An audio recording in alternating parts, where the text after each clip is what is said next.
Last class में हम लोग एटॉमिक थ्योरी ऑफ मैग्नेटिज्म के बारे में डिस्कस कर रहे थे। आज के क्लास में भी हम लोग कंटिन्यू रखेंगे एटॉमिक थ्योरी ऑफ मैग्नेटिज्म को, क्योंकि बहुत सारा चीजें और भी है उसमें जो आपको जानना थोड़ा जरूरी भी है। क्लियर है? बट एक चीज और मैं बता दूं कि जो बच्चे बोर्ड के लिए स्ट्रेट फॉरवर्ड है वो इस लेक्चर को ना देखें, क्योंकि आज के क्लास में मैं जो भी बताऊंगा वो आपके बोर्ड के एग्जाम में नहीं आने वाला है। आज के क्लास का पढ़ाया हुआ चीज बोर्ड में नहीं आने वाला है। बट अगर आपको नॉलेज चाहिए तो नॉलेज के पर्पज से इस लेक्चर को देख सकते हैं। क्लियर हो गया? हाँ, अगले क्लास से हम लोग एनसीईआरटी का टॉपिक स्टार्ट करेंगे जो आपके बोर्ड के लिए इंपॉर्टेंट है, जो आपके बोर्ड के एग्जाम में आएंगे। क्लियर? बट अगले लेक्चर से एक चीज और, आज का लेक्चर बहुत बड़ा हो सकता है, 1 घंटे का ऊपर हो सकता है। क्लियर? मतलब आज हम एनी हाउ कंप्लीट कर देंगे एटॉमिक थ्योरी ऑफ मैग्नेटिज्म को, पूरा जितना भी कॉन्सेप्ट है वो सारा का सारा आज कंप्लीट कर देंगे। क्लियर? तो लास्ट क्लास में जो चीज हम डिस्कस किए थे उसको थोड़ा सा 2-3 मिनट हम रिवाइज कर लेते हैं, उसके बाद हम लोग आगे मूव करेंगे।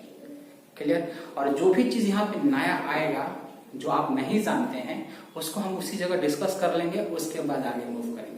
क्लियर? जैसे लास्ट क्लास में हम लोग डिस्कस कर रहे थे, कुछ नया आया, मैग्नेटिक मोमेंट आया था तो मैग्नेटिक मोमेंट हमने बताया, उसका डायरेक्शन की बात आ रहा था तो डायरेक्शन बताया, उसके बाद डिस्कस।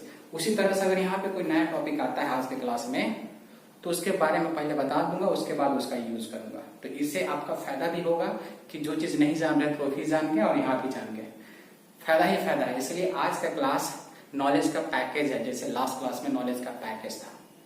क्लियर? तो एक एक टॉपिक को आप लोग ध्यान से सुनेंगे, अच्छे समझेंगे। तो चलिए देखते हैं लास्ट में जो डिस्कस किए थे उसको 2 मिनट हम लोग रिवाइज कर लेते हैं, है ना?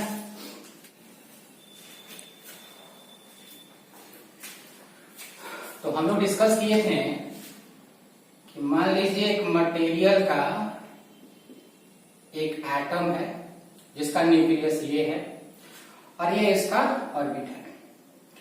आपको पता है कि इलेक्ट्रॉन जो होता है ऑर्बिट में रिवॉल्व भी करता है एंड स्पिन भी करता है। एक चीज और हमने बताया था कि इलेक्ट्रॉन के रिवोल्यूशन के वजह से और स्पिनिंग के वजह से ये मैग्नेटिक फील्ड प्रोड्यूस करता है। जो मैग्नेटिक फील्ड इस एटम के साथ एसोसिएट होता है, यानी कि जुड़ा हुआ होता है, जिसके वजह से हम लोग एटम को टीनी मैग्नेट बोले थे। क्या बोले थे? टीनी मैग्नेट बोले थे। टीनी मैग्नेट क्यों बोले थे? क्योंकि एटम जो होता है बहुत छोटा होता है, इसलिए हम लोग टीनी मैग्नेट बोलते हैं। उसके बाद एक और चीज हमने बताया था कि इलेक्ट्रॉन के रिवोल्यूशन के वजह से जो मैग्नेटिक मोमेंट आया था और स्पिनिंग के वजह से जो मैग्नेटिक मोमेंट आया था वो दोनों सेम होता है, यानी कि magnetic moment due to revolution same आया था। किसकी वजह से? स्पिनिंग की वजह से, यानी कि magnetic moment due to spinning दोनों की वजह से क्या आया था? सेम आया था। ये बताया था। क्लियर? एंड लास्ट में एक चीज सबसे इंपॉर्टेंट बात बताया था जिसमें बहुत कुछ बच्चों का डाउट भी था, वो शायद यहाँ पे क्लियर हो जाएगा। ध्यान से देखेंगे आप लोग। लास्ट में बताया था कि जैसे मान लीजिए कि एक मटेरियल है और इस मटेरियल में ये सब क्या है? एटम है। ये सब क्या है? एटम। और ये एटम जो है, ये एटम बिहेव करता है किसके जैसा? टीनी मैग्नेट की तरह। टीनी मैग्नेट की तरह। ये देखिए बताए हुए थे, यानी कि इस मटेरियल के अंदर जो भी एटम है वो सब के सब किसके जैसा बिहेव कर रहा है? छोटा मैग्नेट की तरह कर रहा है, बहुत स्मॉल मैग्नेट की तरह बिहेव कर रहा है। तो अगर ये मैग्नेट की तरह बिहेव कर रहा है एटम, तो सबके पास नॉर्थ एंड साउथ पोल होगा। क्यों? क्योंकि हर मैग्नेट के पास नॉर्थ एंड साउथ पोल होता है। तो अगर ये सारे एटम मैग्नेट की तरह बिहेव कर रहे हैं तो इनके पास भी नॉर्थ एंड साउथ पोल होगा। तो ये रहा इसका नॉर्थ पोल और ये रहा साउथ पोल। इसका नॉर्थ पोल ये रहा, इसका साउथ पोल ये रहा। ये इसका नॉर्थ पोल, ये साउथ पोल, ये north pole south pole, north pole south pole, north pole south. अब अगर ये इसके पास नॉर्थ साउथ पोल है तो इसके पास मैग्नेटिक मोमेंट भी होगा, ऑफ कोर्स होगा। तो मैग्नेटिक मोमेंट का डायरेक्शन साउथ से नॉर्थ होता है, साउथ से नॉर्थ, साउथ से नॉर्थ, साउथ से नॉर्थ, साउथ से नॉर्थ, साउथ से नॉर्थ। ये जो एरो जो हमने बनाया है, ये एरो क्या है, मैग्नेटिक मोमेंट का डायरेक्शन है इस एटम का। ये जो एरो बना हुआ है ये मैग्नेटिक मोमेंट को रिप्रेजेंट कर रहा है इस एटम का। ठीक है, आप देख रहे हैं कि इस मटेरियल के अंदर सारे एटम का, मतलब इस एटम का जो मैग्नेटिक मोमेंट है उसका अलाइनमेंट इस तरफ है, इसका अलाइनमेंट इधर है, इसका अलाइनमेंट इधर है, ये इधर है, ये इधर है, ये इधर है। यानी कि इस मटेरियल के अंदर जो भी एटम है वो सारे एटम का मैग्नेटिक मोमेंट का जो डायरेक्शन है रैंडमली है, वो डिफरेंट डिफरेंट डायरेक्शन में अलाइन है। यानी कि ये aligned in different direction, different direction. ध्यान से सुनेंगे आप लोग सब कोई।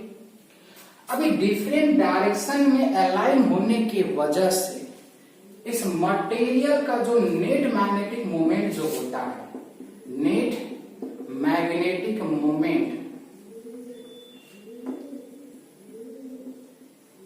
वो क्या आ जाता है, जीरो आता है। क्यों आता है ये भी डिस्कस किए थे लास्ट में, क्योंकि ये मैग्नेटिक मोमेंट इस एटम का और इसका जो है डिफरेंट डायरेक्शन में। अब डिफरेंट डायरेक्शन की वजह से किसी का प्लस आ जाएगा, किसी का माइनस आ जाएगा। कहने का मतलब हो सकता है कि इसका मैग्नेटिक मोमेंट प्लस में आ जाए, इसका हो सकता है माइनस में आ जाए, हो सकता है कि इसका प्लस में आ जाए, इसका माइनस में आ जाए। तो अगर ओवरऑल मटेरियल का मैग्नेटिक मोमेंट निकालेंगे तो ऐड करेंगे तो जीरो आ जाएगा। क्या आ जाएगा, जीरो आ जाएगा।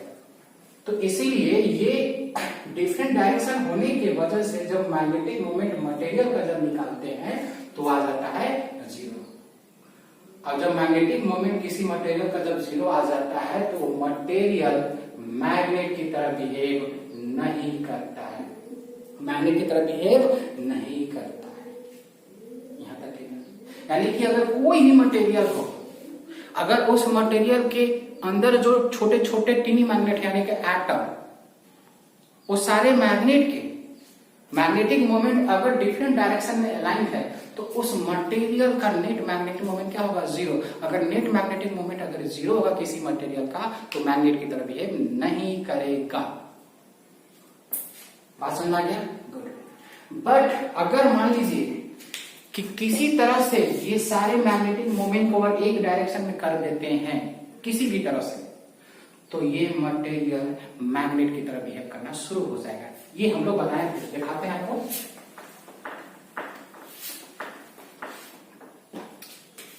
तो मान लीजिए कि अगर किसी मटेरियल में जो ये मैग्नेटिक मोमेंट ऐसे है, ऐसे है, ऐसे है, अगर हम इस सारे को अगर एक डायरेक्शन में कर देते हैं तो यही मटेरियल मैग्नेट की तरह बिहेव करना शुरू कर देगा। यानी कि जब हम इसी को एक डायरेक्शन में कर देते हैं किसी भी तरह से,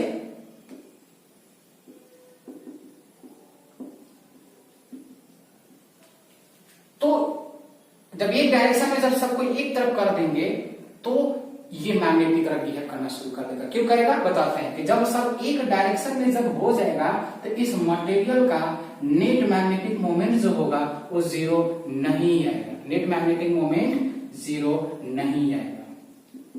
अब जीरो नहीं आएगा तो ये मटेरियल मैग्नेट की तरह बिहेव करना शुरू कर देगा। क्लियर, समझ में? यानी कि कोई भी मटेरियल अगर उस मटेरियल का नेट मैग्नेटिक मोमेंट अगर जीरो आता है तो मैग्नेट की तरह बिहेव नहीं करेगा। अगर उस मटेरियल का नेट मैग्नेटिक मोमेंट अगर जीरो नहीं आता है तो मैग्नेट की तरह बिहेव करेगा, यानी कि मैग्नेट की तरह बिहेव करेगा। बात समझ में आ रहा है? अब इसका जीरो क्यों नहीं आता है, ये जीरो के बराबर क्यों नहीं आता? क्योंकि सब एक ही डायरेक्शन में है, तो आइदर सब पॉजिटिव होगा या आइदर नेगेटिव होगा, बट जीरो तो नहीं होगा। यहाँ पे क्या था कि कुछ पॉजिटिव था कुछ नेगेटिव होता, जब जोड़े तो क्या गया, जीरो। बट यहाँ पे क्या है कि सब अगर एक ही डायरेक्शन में है तो कुछ पॉजिटिव होगा, कुछ पॉजिटिव है, या तो सब पॉजिटिव होगा या तो सब नेगेटिव होगा। तो जोड़ने पे या तो पूरा का पूरा पॉजिटिव दे या तो जोड़ने पे पूरा नेगेटिव दे, बट जीरो तो नहीं देगा। इसलिए जब एक डायरेक्शन में सब हो जाएगा तो मटेरियल का नेट मैग्नेटिक मोमेंट जीरो नहीं होगा तो मैग्नेट की तरह बिहेव करना शुरू कर देगा। बड़ा गर्मी है जी,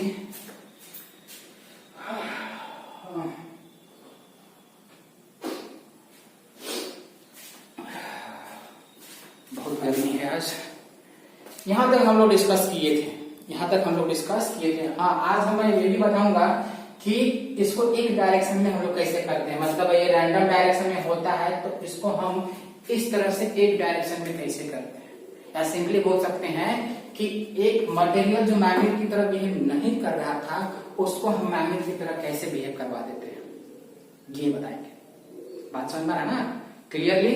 यानी कि जब रैंडम डायरेक्शन में है तो मैग्नेटिक मोमेंट जीरो, मैग्नेट की तरह बिहेव नहीं कर रहा मटेरियल, पर जब हम इसको किसी तरह से एक डायरेक्शन में कर दिए तो नेट मैग्नेटिक मोमेंट क्या गया, जीरो नहीं आया, तो ये मटेरियल मैग्नेट की तरह बिहेव करना शुरू कर दिया। अभी कैसे करते हैं आपको आज मैं सिखाऊंगा कि कैसे एक डायरेक्शन में हम लोग करते हैं, सबको बड़ा यूजफुल है। क्लियर है? यहां तक हम लोग बात कर चुके थे, अब आगे बात करते हैं यहां की बात। आज का क्लास थोड़ा बड़ा जाएगा बाबू, ठीक है, बट आज खत्म कर दूंगा सारा, ध्यान से सुनेंगे, नोट करके प्यार से ध्यान से एकदम जितना बढ़िया। जैसे कि हमने बात किया था, ध्यान से सुनेंगे आप लोग, हमने बात किया था कि एटम में इलेक्ट्रॉन जो होता है ऑर्बिट में रिवॉल्व करता है और स्पिनिंग करता है, जिसके वजह से मैग्नेटिक मोमेंट मिला था। मतलब इलेक्ट्रॉन के रिवॉल्यूशन की वजह से मैग्नेटिक मोमेंट देखे थे, इलेक्ट्रॉन के स्पिनिंग की वजह से मैग्नेटिक मोमेंट देखे थे, जो कि दोनों बराबर था, दोनों सेम था। क्लियर? अब ये चीज और है कि बहुत सारा के बच्चों के दिमाग में ये भी क्वेश्चन आया कि सर न्यूक्लियस के अंदर तो प्रोटॉन भी होता है एंड न्यूट्रॉन भी होता है, तो क्या सर प्रोटॉन और न्यूट्रॉन भी मैग्नेटिक मोमेंट प्रोड्यूस करता है जिस तरह से इलेक्ट्रॉन प्रोड्यूस करता है? क्या ये प्रोटॉन और न्यूट्रॉन भी प्रोड्यूस करता है क्या मैग्नेटिक मोमेंट? ध्यान से सुनेंगे मैं क्या बोल रहा हूं कि जिस तरह से इलेक्ट्रॉन रिवॉल्यूशन की वजह से, स्पिनिंग की वजह से मैग्नेटिक मोमेंट प्रोड्यूस किया था, क्या न्यूक्लियस के अंदर जो प्रोटॉन होता है और न्यूट्रॉन होता है, क्या ये दोनों भी मैग्नेटिक मोमेंट प्रोड्यूस करता है? यही बताने जा रहा हूं, और थोड़ा बड़ा जाएगा, देखते रहिएगा। तो ध्यान से सुनिए आप लोग, प्रोटॉन भी मैग्नेटिक मोमेंट प्रोड्यूस करता है। मैग्नेटिक मोमेंट प्रोटॉन भी प्रोड्यूस करता है। क्यों करता है? क्योंकि प्रोटॉन भी स्पिन करता है, प्रोटॉन भी स्पिन करता है। ये भी क्या करता है? स्पिन करता है। क्या है? मान लीजिए प्रोटॉन है, प्रोटॉन के पास कैसा चार्ज होता है? पॉजिटिव होता है। तो प्रोटॉन भी क्या करता है? स्पिन करता है। जैसे इलेक्ट्रॉन स्पिन करता है, ये भी स्पिन करता है, बट ये रिवॉल्यूशन नहीं करता है। जैसे इलेक्ट्रॉन रिवॉल्यूशन करता है न्यूक्लियस ग्राउंड में, वैसे प्रोटॉन रिवॉल्यूशन नहीं करता, वो अंदर में होता है, बट स्पिनिंग करता है। प्रोटॉन स्पिन करता है। क्लियर हुआ? अब ध्यान सुनिएगा, अब प्रोटॉन जब स्पिन करता है तो आपको पता है कि जब स्पिन करे चाहे रिवॉल्यूशन करे, मैग्नेटिक मोमेंट प्रोड्यूस करेगा। तो प्रोटॉन चार्ज पार्टिकल है, स्पिन कर रहा है, अब स्पिन करेगा तो मैग्नेटिक मोमेंट प्रोड्यूस करेगा। बात समझ में? कोई भी चार्ज पार्टिकल है अगर रिवॉल्व कर रहा है तो मैग्नेटिक मोमेंट प्रोड्यूस करेगा, स्पिन भी कर रहा है तो मैग्नेटिक मोमेंट प्रोड्यूस करेगा। अब ये प्रोटॉन क्या है? चार्ज पार्टिकल है, स्पिन कर रहा है तो मैग्नेटिक मोमेंट प्रोड्यूस करेगा। मैग्नेटिक मोमेंट प्रोड्यूस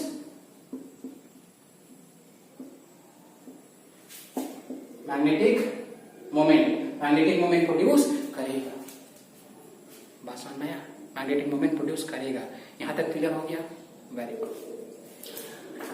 अब एक चीज सबसे बड़ा इंपॉर्टेंट बात, एक चीज और इंपॉर्टेंट बात कि मैग्नेटिक मोमेंट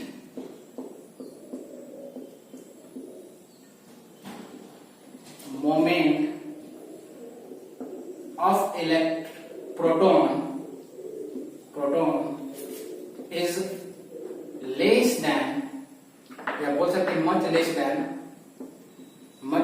देन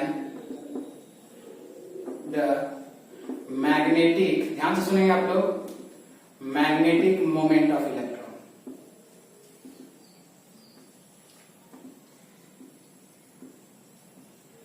ध्यान से सुनेंगे मैं क्या कर रहा हूं। मैग्नेटिक मोमेंट जो प्रोटॉन का जो होता है बहुत ही कम होता है, मच लेस देन, यानी कि बहुत कम होता है मैग्नेटिक मोमेंट ऑफ इलेक्ट्रॉन से। यानी कि इसके इलेक्ट्रॉन की वजह से जो मैग्नेटिक मोमेंट होता है, मैग्नेटिक मोमेंट जो होता है ये बहुत ज्यादा होता है प्रोटॉन के मैग्नेटिक मोमेंट से। या ऐसे बोल सकते हैं कि प्रोटॉन का जो मैग्नेटिक मोमेंट होता है बहुत ही कम होता है इलेक्ट्रॉन के मैग्नेटिक मोमेंट से। कितना कम होता है ये भी आपको मैं बता दे रहा हूं, कितना कम होता है यहां पे लिख दे रहा हूं कि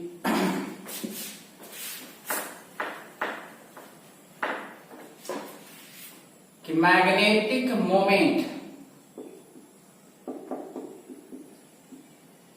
मोमेंट लेट कर देते हैं, magnetic moment of electron me।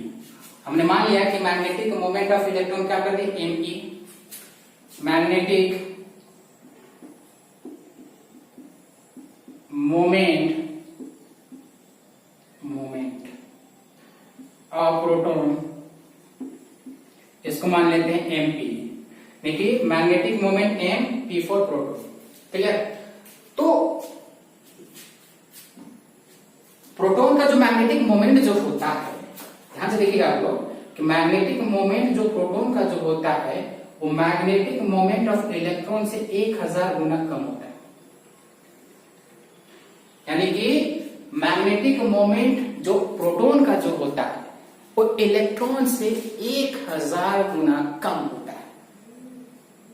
अभी तो वही लिखा हमने ना कि मैग्नेटिक मोमेंट ऑफ प्रोटॉन जो होता है मच लेस देन होता है मैग्नेटिक मोमेंट ऑफ इलेक्ट्रॉन। यानी कि इलेक्ट्रॉन के मैग्नेटिक मोमेंट से प्रोटॉन का मैग्नेटिक मोमेंट बहुत कम होता है। तो कितना कम होता है, तो 1000 गुना कम होता है।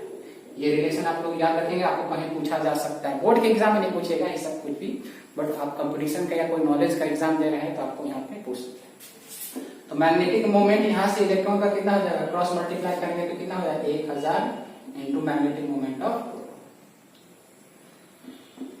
क्लियर, बात समझ में है। अगर कोई आपसे पूछे कि magnetic moment of electron and proton का रिलेशन क्या, तो आप ये बता देंगे कि magnetic moment of electron is equal to 1000 times of magnetic moment of proton.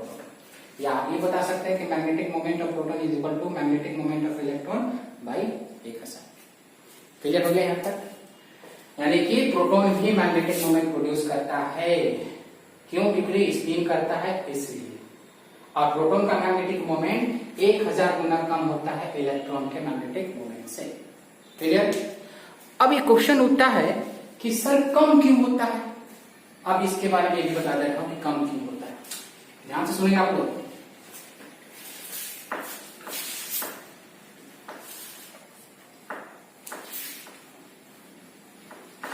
कम क्यों होता है, ध्यान सुनिए आप लोग। क्योंकि मास ऑफ इलेक्ट्रॉन जो होता है लेस देन होता है मास ऑफ प्रोटॉन से। ध्यान से सुनेंगे आप लोग कि मैग्नेटिक मोमेंट जो प्रोटॉन का जो होता है वो बहुत ही कम होता है इलेक्ट्रॉन के मैग्नेटिक मोमेंट से। क्यों कम होता है ये समझना है, क्योंकि मास ऑफ इलेक्ट्रॉन जो होता है बहुत ही कम होता है मास ऑफ प्रोटॉन से। तो मास ऑफ इलेक्ट्रॉन की बात करें तो कितना होता है बाबू, 9.1 इंटू 10⁻⁻31 केजी। और प्रोटॉन की मास की बात करें तो 1.673 इंटू 10⁻⁻27 केजी। ये वाला जो वैल्यू है इस वैल्यू से ज्यादा है। आप बोले कैसे सर, तो देखिए यहाँ पे -31 है और यहाँ पे -27 है। तो कोई बच्चा लोग समझ रहा होगा कि सर -31 है, -21 से तो ज्यादा दिख रहा है, ये 31 है तो ज्यादा है, 27 है तो ज्यादा। ऐसा नहीं होता, यहाँ पे -31 है, यहाँ पे -27 है। तो जितना माइनस में ज्यादा होगा वो वैल्यू उतना ही क्या होगा, कम होगा। फॉर एग्जाम्पल आपको करके दिखा दे रहे हैं, जैसे मैं आपसे पूछूं कि 10⁻⁻2 और 10⁻⁻1 में कौन बड़ा है, तो आप बोलिएगा कितना बच्चा लोग कि सर ये बड़ा है। क्यों, क्योंकि ये देखिए -2 है इसलिए, ये 1 है इसलिए छोटा है। ऐसा नहीं, कम माइनस वाला हमेशा बड़ा होगा, ये वाला जो है ज्यादा माइनस है तो छोटा होगा। करके देख लीजिए, इसका मतलब 1/100 होगा और इसका मतलब 1/10। इसको अगर करेंगे तो 0.1 होगा, इसको करेंगे तो 0.001 होगा। अब बताइए ये वैल्यू बढ़ा है कि ये वैल्यू बढ़ा है? ऑफकोर्स ये बढ़ा है। तो याद रखेंगे कि मास ऑफ प्रोटॉन, देखिए ये होता है एग्जैक्ट मास है, ये कोई डाटा इसमें अलग अलग नहीं है, एग्जैक्ट है। और ये मास ऑफ इलेक्ट्रॉन, तो मास ऑफ प्रोटॉन जो होता है मास ऑफ इलेक्ट्रॉन से ज्यादा होता है। याद रखेंगे आप लोग इस चीज को, बहुत बेसिक चीज बता रहा हूं हर चीज को। अब मास ऑफ प्रोटॉन ज्यादा होने से, प्रोटॉन का मास ज्यादा होने से इसके पास मैग्नेटिक मोमेंट कम होता है इलेक्ट्रॉन के कंपैरिजन में। अब ये क्यों होता है, मास कम होने से क्यों होता है, ये बहुत बड़ा रिलेशन है बाबू, वो रिलेशन की बात नहीं करेंगे, आपको समझ में नहीं आएगा।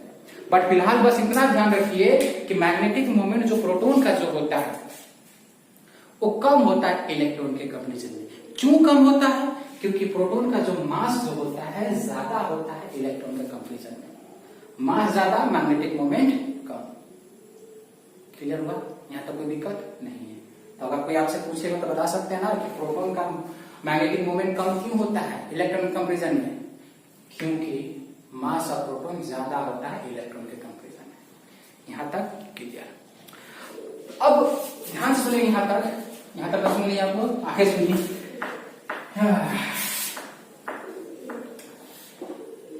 कि मैग्नेटिक मोमेंट ऑफ प्रोटॉन जो है मैग्नेटिक मोमेंट ऑफ इलेक्ट्रॉन से 1000 गुना कम है। यानी कि इसको ऐसे भी बोल सकते हो कि 0.001 मैग्नेटिक मोमेंट ऑफ इलेक्ट्रॉन। अब बताइए 0.001 है, बहुत कम है कि इसके कंपैरिजन में तो बहुत कम है। तो बहुत कम होने की वजह से मैग्नेटिक मोमेंट ऑफ प्रोटॉन को हम लोग नेग्लेक्ट कर देते हैं। इलेक्ट्रॉन के कंपैरिजन के में प्रोटॉन का जो मैग्नेटिक मोमेंट होता है बहुत कम होता है। इसके वजह से हम लोग क्या कर देते हैं, मैग्नेटिक मोमेंट ऑफ प्रोटॉन को हम लोग क्या कर देते हैं, नेग्लेक्ट कर देते हैं। क्या कर देते हैं? नेग्लेक्ट कर देते हैं, कंसीडर उसको हम लोग नहीं करते क्योंकि बहुत कम है। देखिए ना 0.001 बहुत कम है, इसलिए हम लोग उसको नेग्लेक्ट कर देते हैं। क्लियर? बात समझ में आया कि नेग्लेक्ट क्यों करते हैं? क्योंकि प्रोटॉन का जो मैग्नेटिक मोमेंट है इलेक्ट्रॉन के कंपैरिजन में बहुत कम है, कम होने की वजह से नेग्लेक्ट कर दिए। क्लियर? तो यहां से एक चीज समझ में आया कि प्रोटॉन भी मैग्नेटिक मोमेंट प्रोड्यूस करता है, उसके पास ही मैग्नेटिक मोमेंट होता है। क्लियर?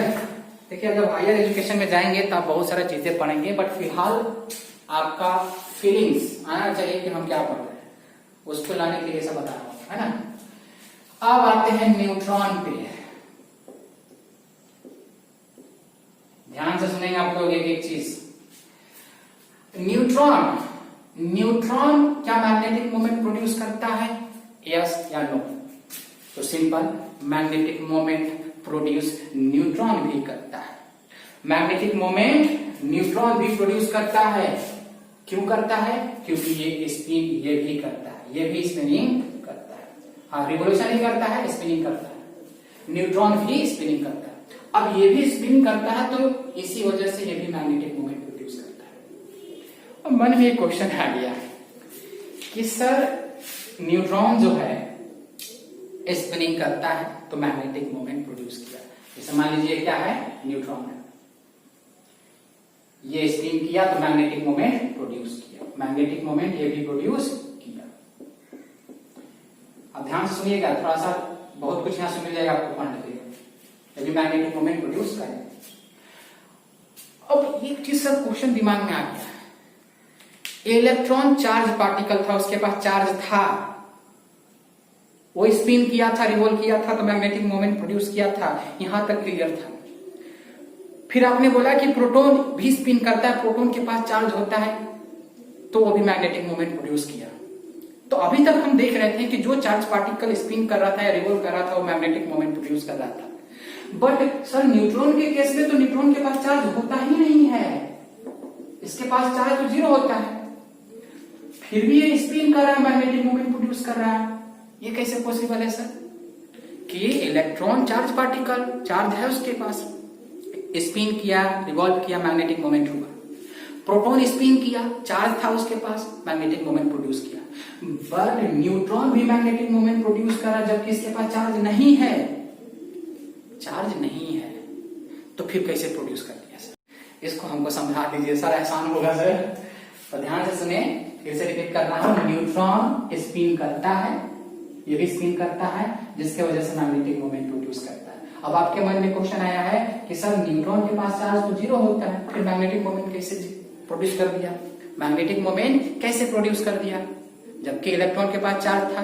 ठीक है, वो स्पिन किया, मैग्नेटिक मोमेंट प्रोड्यूस किया। प्रोटॉन के पास चार्ज था, वो स्पिन किया, मैग्नेटिक मोमेंट प्रोड्यूस किया। बट ये स्पिन कर रहा है, मैग्नेटिक मोमेंट प्रोड्यूस कर रहा है, बट चार्ज क्या है इसके पास? जीरो है। ये कैसे हो गया सर? अब इसी को समझने के लिए आपको एक छोटा सा नया कंसेप्ट बता रहा हूं, बड़ा मजेदार है, वो देख लेंगे आप लोग। देखकर शायद गदगद हो सकते हैं आप, देखकर ध्यान से सुनेंगे आप लोग कि न्यूट्रॉन के पास चार्ज नहीं होता है फिर भी मैग्नेटिक मोमेंट प्रोड्यूस करता है, फिर भी मैग्नेटिक मोमेंट प्रोड्यूस करता है। क्यों करता है? ध्यान से सुनिए, उसके लिए आपको छोटा सा कंसेप्ट बताने जा रहा हूं, ध्यान से सुनेंगे। क्वार्ट्ज, ये क्या बना गया सर? ये नया चीज, नया लगता है, कोई एलियन लोग पढ़ता होगा शायद। एक नया चीज आ गया क्वार्ट्ज, ऐसा लगता है हमारा गोला का है ही नहीं, ये दूसरे गोला का, नाम से ही लग रहा है, ऐसा नहीं है, हमारा ही गोला का है। देखिएगा आप लोग, ये क्वार्ट्ज क्या है? एक्चुअली क्वार्ट्ज जो होता है ट्रू एलिमेंट्री पार्टिकल होता है, एलिमेंट्री पार्टिकल होता है, ये ट्रू एलिमेंट्रिकल पार्टिकल्स होता है। अब ये क्या होता है सर? जिस तरह से एटम में इलेक्ट्रॉन होता है, प्रोटॉन होता है, न्यूट्रॉन होता है, उसी तरह से जैसे इलेक्ट्रॉन पार्टिकल है, प्रोटॉन पार्टिकल है, उसी तरह से क्वार्क्स भी पार्टिकल है, बट किस टाइप का पार्टिकल है? ट्रू एलिमेंट्री पार्टिकल है। और इसी एलिमेंट्रिकल पार्टिकल से, एलिमेंट्री पार्टिकल से यानी क्वार्क से न्यूट्रॉन एंड प्रोटॉन बना होता है। बड़ा बड़ा बता रहा हूं ध्यान से कि क्वार्क से, यानी कि यही ट्रू एलिमेंट्री पार्टिकल्स यानी कि क्वार्क से ही न्यूट्रॉन बना होता है, प्रोटॉन बना होता है। यानी कि अगर आपसे कोई पूछे कि प्रोटॉन किससे बना है तो आप बोल दीजिएगा क्वार्क से। अगर आपसे पूछे कि न्यूट्रॉन किससे बना है तो आप बोल दीजिएगा क्वार्क से।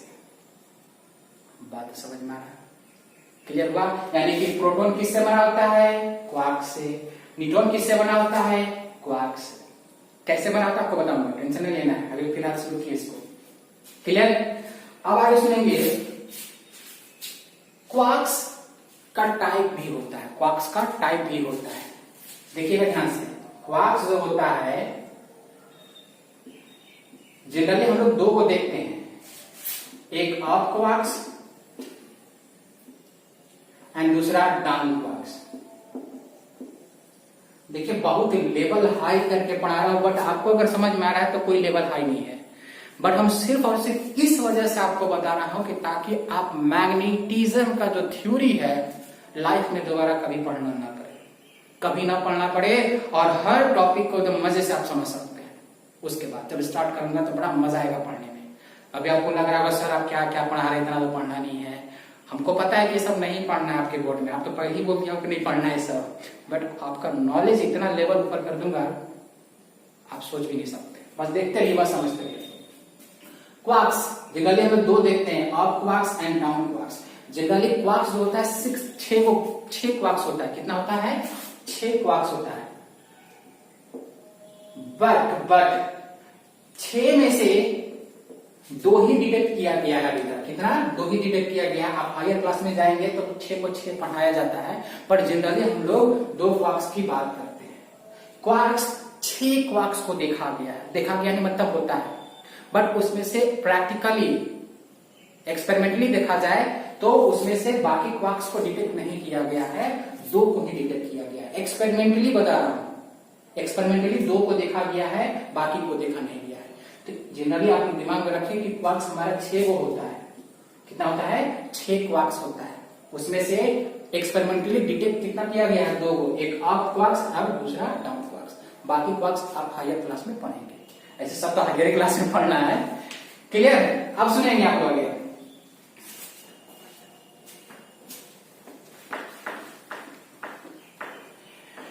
अब ध्यान से सुने आप लोग बच्चों।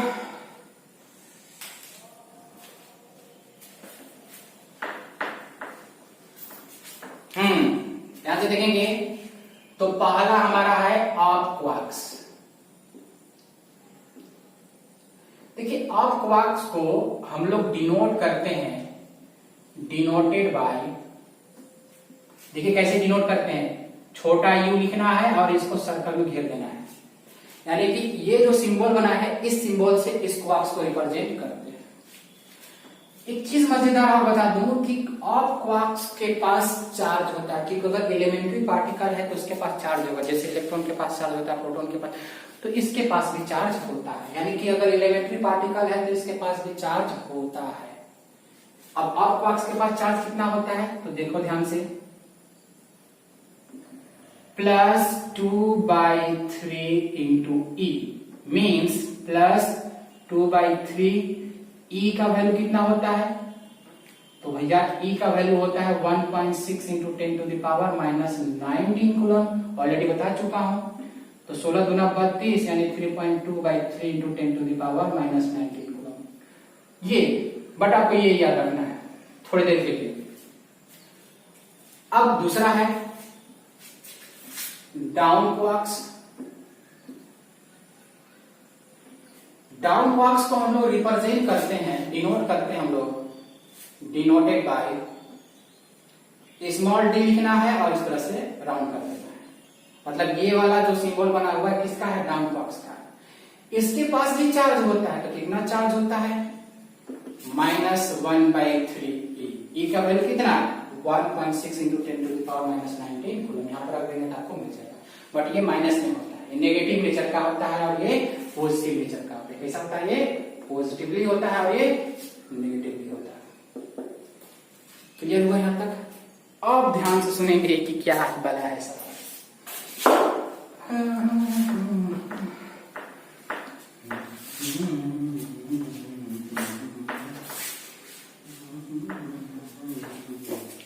देखिए आगे, जैसे मान लीजिए ये रहा आपका न्यूट्रॉन और ये रहा आपका प्रोटॉन।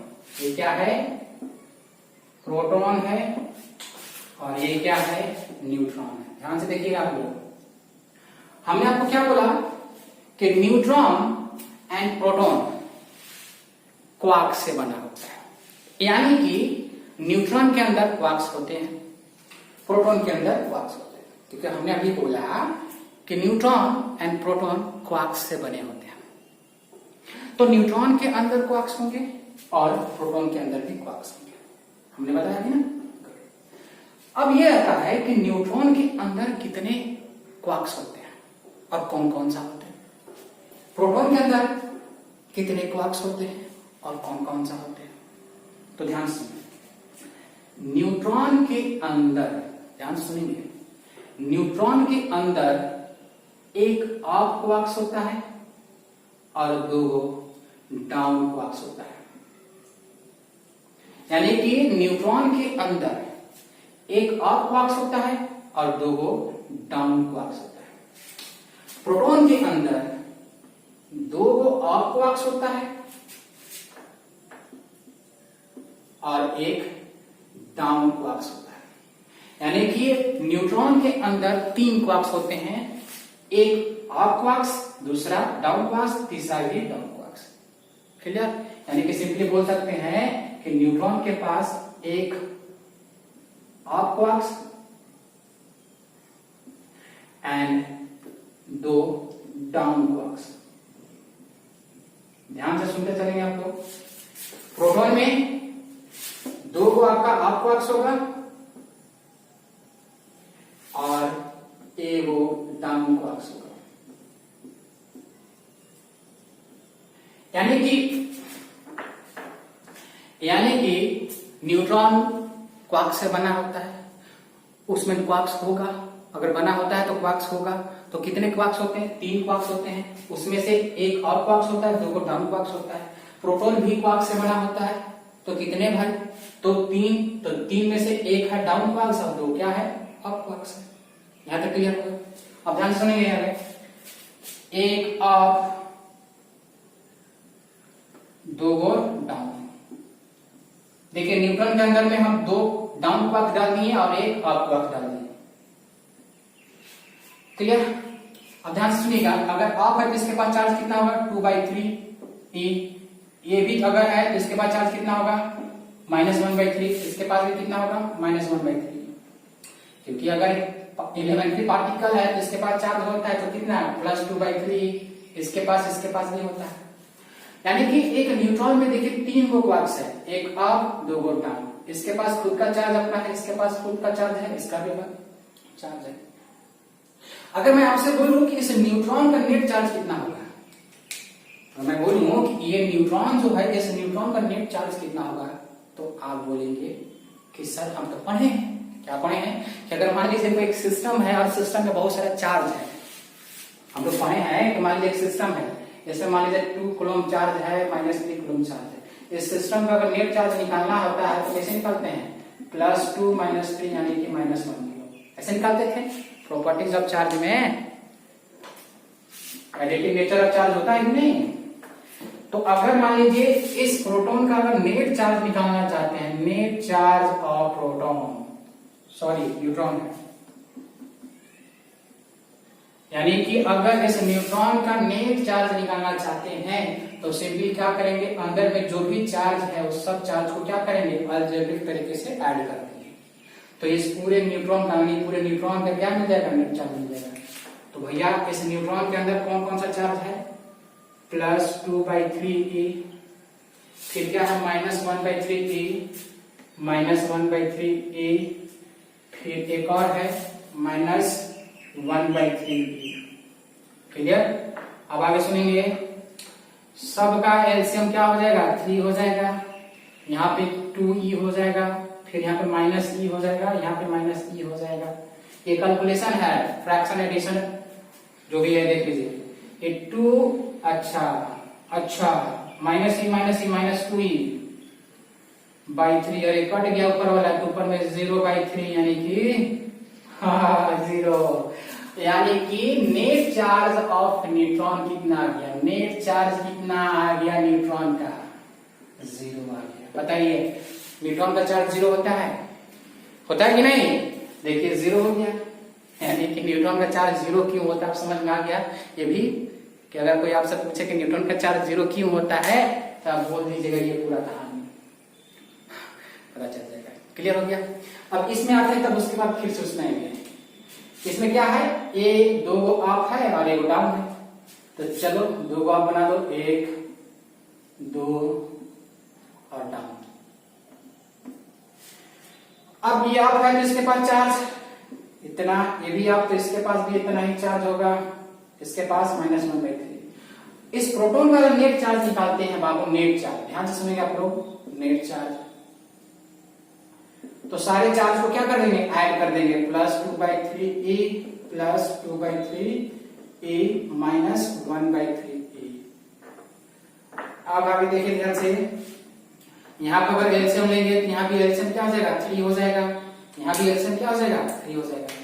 ये आपका 2e हो गया, यहाँ भी 2e हो जाएगा और यहाँ पे -e हो जाएगा। अब ये 2 2 4, 4e -e/3, 4e में से -e यानी कि 3e/3। अरे बाप रे बाप, कट के क्या गया? e, वो भी क्या है? प्लस में। क्या प्रोटॉन के पास चार्ज ऑफ प्रोटॉन, ध्यान सुनेंगे, चार्ज ऑफ प्रोटॉन कितना होता है? आप लोग पहले से जान रहे हैं, +e यानी कि +1.6 × 10⁻⁻19 कूलम होता है कि नहीं होता? क्या वही आया कि नहीं आया? क्या यही होता है प्रोटॉन का चार्ज +e आया कि नहीं? न्यूट्रॉन के पास 0, प्रोटॉन के पास चार्ज कितना आ गया? +e आ गया। सही जा रहा है। तो यहां से एक चीज हमें सीखने को मिला कि एक क्वार्क्स भी होता है जिससे न्यूट्रॉन प्रोटॉन बना होता है, न्यूट्रॉन में चार्ज 0 होता है क्योंकि उसमें एक अप क्वार्क्स होता है, 2 डाउन होता है। जब तीनों पार्टिकल है, तीनों क्वार्क्स का जब हम चार्ज जोड़ते हैं तो न्यूट्रॉन का टोटल चार्ज मिल जाता है। कितना मिल जाता है? 0 मिल जाता है। ठीक है, अब आगे आते हैं मैग्नेटिज्म पे। यहां तक क्लियर हो गया? अच्छे से समझ में आ गया? ये क्वार्क्स अच्छे समझ में आ गया? क्वार्क्स क्या होता है? एलिमेंट्री पार्टिकल होता है, और यही क्वार्क्स से न्यूट्रॉन बना होता है, प्रोटॉन बना होता है। क्लियर? न्यूट्रॉन में कितने क्वार्क्स होते हैं? 3 गो। प्रोटॉन में कितने होते हैं? 3 गो। और न्यूट्रॉन में 3 क्वार्क्स में से एक अप क्वार्क्स होता है, 2 डाउन क्वार्क्स होता है। प्रोटॉन में से 3 क्वार्क्स में से आपका 2 गो अप होता है और 1 गो डाउन होता है। क्लियर? बात समझ में आ गया? अब आगे सुनिएगा, ये क्यों बताएं हम, ये बताने की क्या जरूरत है?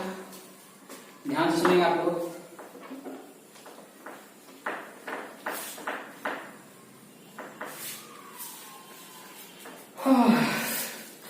मैं आपसे पूछता हूं कि ये एक न्यूट्रॉन क्या है? मान लीजिए पार्टिकल है, मान लीजिए ये है। अगर ये स्पिन कर रहा है, ये क्या कर रहा है? स्पिन कर रहा है। अगर ये स्पिन कर रहा है तो अंदर में जो ये क्वार्क्स है, जो चार्ज पार्टिकल है, क्या ये भी साथ में इस तरह से होगा? इस तरह से घूमेगा कि नहीं? अगर मान लीजिए अगर हम इसको ऐसे घुमाते हैं, अगर ऐसे स्पिन कराते हैं तो ये अंदर वाला जो है वो भी घूमेगा। फॉर एग्जाम्पल यार सिंपल है कि अगर ये मार्कर हम यहाँ पे ऐसा लगाए हैं, अगर मान लो कि हम ऐसे घूमेंगे, अगर मेरा बॉडी घूमेगा तो साथ में ये जो है ये भी तो घूम रहा है। देखो यहाँ पे है, घूम रहा है। तो अगर ये प्रोटॉन, चलिए न्यूट्रॉन अगर स्पिन कर रहा है तो इसके अंदर में जो भी पार्टिकल होगा वो भी स्पिन करेगा, सॉरी वो भी रोटेट करेगा, वो भी घूमेगा। देखो बात समझ में आ रहा है? हाई फाई प्रोफाइल, ये सारा चीज कंसेप्ट है कि अगर ये ऐसे घूम रहा है, स्पिन कर रहा है, तो इसके अंदर जो चार्ज पार्टिकल वो भी रोटेट करेगा, घूमेगा, जो भी है वो भी रिवॉल्व करेगा। बात समझ में आ रहा है? तो ये क्वार्क्स जो है, ये क्वार्क्स जो है, ये क्वार्क्स है न्यूट्रॉन के स्पिनिंग की वजह से ये भी रिवॉल्व कर रहा है, इसे स्पिन कर रहा है जो भी है। तो क्या ये चार्ज पार्टिकल जो अंदर में न्यूट्रॉन के अंदर में है वो तो रिवॉल्व कर रहा है ना, वो तो स्पिन कर रहा है ना, जो भी है। बट ये न्यूट्रॉन के साथ घूम रहा है कि नहीं? हो गई तो क्या ये चार्ज पार्टिकल घूम रहा है कि नहीं? ये चार्ज पार्टिकल घूम रहा है कि नहीं? ये घूम रहा है कि नहीं? तो क्या इसके घूमने की वजह से मैग्नेटिक मोमेंट प्रोड्यूस नहीं होगा? हमने बोला कि चार्ज पार्टिकल रोटेट करे, स्पिन करे तो मैग्नेटिक मोमेंट प्रोड्यूस करेगा। Very good.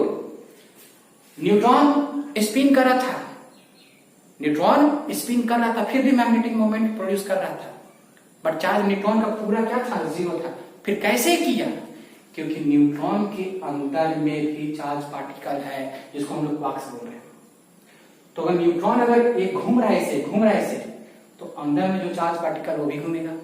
अगर वो चार्ज पार्टिकल घूमेगा तो ये सब क्वार्क्स के वजह से मैग्नेटिक मोमेंट प्रोड्यूस करेगा, और ये सारे क्वार्क्स की वजह से जो मैग्नेटिक मोमेंट प्रोड्यूस होगा वही मैग्नेटिक मोमेंट न्यूट्रॉन का होता है। समझ में आ गया अच्छे से?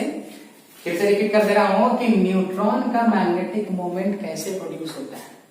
न्यूट्रॉन के अंदर क्वार्क्स होता है, अब क्वार्क्स के पास भी चार्ज होता है। अगर न्यूट्रॉन स्पिन कर रहा है तो अंदर में जो क्वार्क्स है वो भी करेगा। अगर वो करेगा तो भैया मैग्नेटिक मोमेंट प्रोड्यूस होगा ही, मैग्नेटिक मोमेंट प्रोड्यूस होगा ही। तो ये क्वार्क्स की वजह से जो मैग्नेटिक मोमेंट प्रोड्यूस हो रहा है वही मैग्नेटिक मोमेंट न्यूट्रॉन का होता है।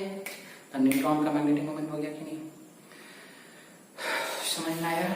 अच्छे से समझ में आ गया यहाँ तक कि न्यूट्रॉन का मैग्नेटिक मोमेंट कैसे प्रोड्यूस होता है? उसके अंदर जो क्वार्क्स है उसके वजह से, उसके अंदर जो क्वार्क्स है उसके वजह से। क्लियर हुआ? यहाँ तक क्लियर हो गया? Very good. अब आगे सुनना आप लोग कि न्यूट्रॉन मैग्नेटिक मोमेंट प्रोड्यूस करता है। तो लेट कर लो कि magnetic moment of neutron Mn, magnetic moment of neutron. ध्यान सुनना यहाँ तक। तो मैग्नेटिक मोमेंट न्यूट्रॉन प्रोड्यूस करता है। क्यों करता है? क्योंकि उसके अंदर जो क्वार्क्स है वो भी चार्ज पार्टिकल है। जब न्यूट्रॉन स्पिन करता है तो भी करता है, तो इसलिए वो प्रोड्यूस करता है। और वही अंदर में जो क्वार्क्स का जो मैग्नेटिक मोमेंट होता है वही न्यूट्रॉन का होता है। यहाँ तक।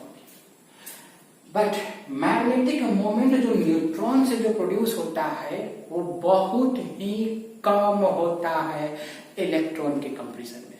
यानी कि magnetic moment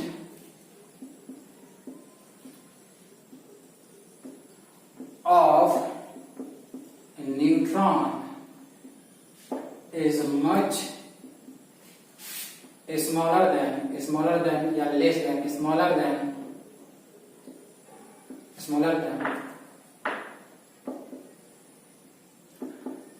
the magnetic moment of electron। यानी कि न्यूट्रॉन की वजह से जो मैग्नेटिक मोमेंट प्रोड्यूस होता है वो बहुत ही कम होता है, छोटा होता है मैग्नेटिक मोमेंट ऑफ इलेक्ट्रॉन से। और कितना होता है ध्यान सुने कि magnetic moment of neutron, magnetic moment of जो न्यूट्रॉन जो होता है मैग्नेटिक मोमेंट ऑफ इलेक्ट्रॉन से 1000 गुना कम होता है। यानी कि मैग्नेटिक मोमेंट ऑफ न्यूट्रॉन जो होता है मैग्नेटिक मोमेंट ऑफ इलेक्ट्रॉन से 1000 गुना कम होता है। बात समझना है? या इसको आप ऐसे भी लिख सकते हैं, magnetic moment of electron cross multiply 1000 into magnetic moment of neutron. Similar जैसे प्रोटॉन का था उसी इसी तरह से था। क्लियर? अब न्यूट्रॉन का मैग्नेटिक मोमेंट बहुत कम होने की वजह से इलेक्ट्रॉन के कंपैरिजन में मैग्नेटिक मोमेंट ऑफ न्यूट्रॉन को भी क्या कर देते हैं हम लोग? नेगलेक्ट कर देते हैं। क्या कर देते हैं? नेगलेक्ट कर देते हैं, क्योंकि बहुत कम होता है। अब क्वेश्चन होता है कि क्यों कम होता है? अब ये भी सुन ले आप लोग कि क्यों कम होता है। मैग्नेटिक मोमेंट ऑफ न्यूट्रॉन क्यों कम होता है? क्योंकि मास ऑफ न्यूट्रॉन जो होता है वो ग्रेटर देन होता है मास ऑफ इलेक्ट्रॉन से। मास ऑफ इलेक्ट्रॉन से न्यूट्रॉन का मास ज्यादा होता है, उसी वजह से मैग्नेटिक मोमेंट जो न्यूट्रॉन का जो होता है वो कम होता है। इसका मास कितना होता है न्यूट्रॉन का मास? तो 1.675 into 10 to the power minus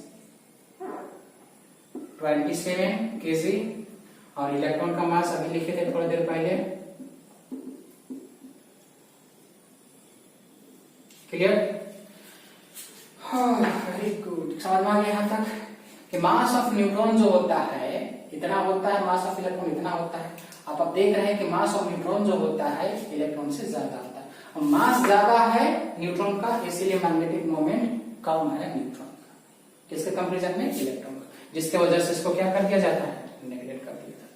तो इन शॉर्ट अब मैं बोलूं पूरा कहानी का अगर समरी बना दूं एक बार कि एक एटम में इलेक्ट्रॉन के वजह से जो मैग्नेटिक मोमेंट होता है वो सबसे ज्यादा होता है। न्यूक्लियस के अंदर जो प्रोटॉन और न्यूट्रॉन जो होता है उसकी वजह से भी मैग्नेटिक मोमेंट होता है। बट प्रोटॉन का मैग्नेटिक मोमेंट और न्यूट्रॉन का मैग्नेटिक मोमेंट इलेक्ट्रॉन के कंपैरिजन में बहुत कम होता है, जिसके वजह से प्रोटॉन क्या कर दिया जाता है? नेगलेक्ट कर दिया जाता है। हम लोग कंसीडर करते हैं सिर्फ और सिर्फ इलेक्ट्रॉन का ही। समझ में आ गया अच्छे से? यहाँ तो कोई दिक्कत नहीं है। तो एक चीज और, ये जो हम बताए हैं मैग्नेटिक मोमेंट, मैग्नेटिक बोल रहा हूं ये आपका क्या बताया जी, एटॉमिक थ्योरी ऑफ मैग्नेटिज्म, ये डॉक्टर लाइन में बड़ा यूज होता है।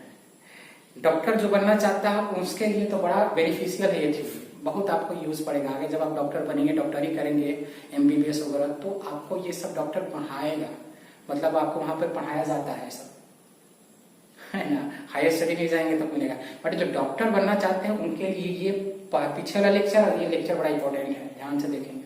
हम उसका एक एप्लीकेशन ही बता देंगे डॉक्टर वाला, है ना। डॉक्टर लाइन में जो यूज करते हैं इस प्रिंसिपल पे, इस थ्योरी पे कैसे करते हैं दिखा दूंगा आपको, है ना, घबराना नहीं है।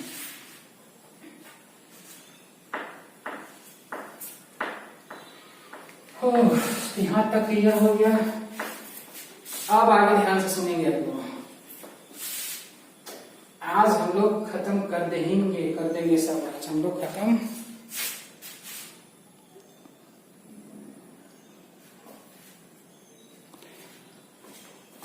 अब आगे सुनेंगे आप लोग। सबसे इंपॉर्टेंट बात, नोट नंबर 1 चल रहा था अभी तक, अब नोट नंबर 2 या जो भी बोले नोट हटा दीजिए, सिंपल एक स्टार बना के लिखिए। जैसे मान लीजिए एक पार्ट मटेरियल है, इस मटेरियल के अंदर ये सब क्या है, एटम है, और इस एटम का मान लीजिए मैग्नेटिक मोमेंट का डायरेक्शन ये है,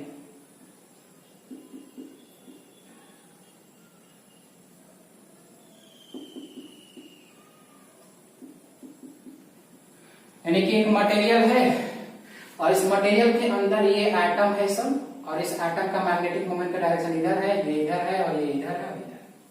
क्लियर?